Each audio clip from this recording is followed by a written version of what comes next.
ini? Terlambat mulu kerjaannya. Punya anak berapa? Suami berapa? Yaelah Bu, tadi gue dari kantinnya antri panjang banget Bu. Jadi ya kesiangan masuknya. Ya udah, cepetan masuk. Udah mau mulai ini pelajarannya.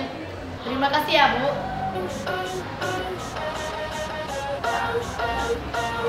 Anak-anak, hari ini kita akan belajar kata kerja dalam kosakata bahasa Inggris.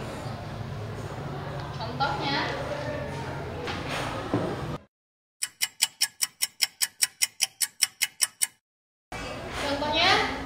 work, kerja. Working, bekerja. Jadi, setiap ada penambahan kata in, ditambahin kata be dalam bahasa Indonesia.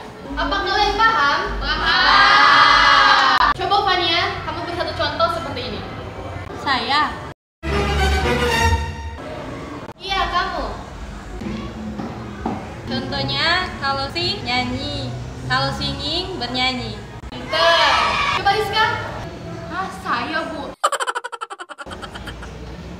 Contohnya, kalau song itu lagu, kalau songong itu belagu.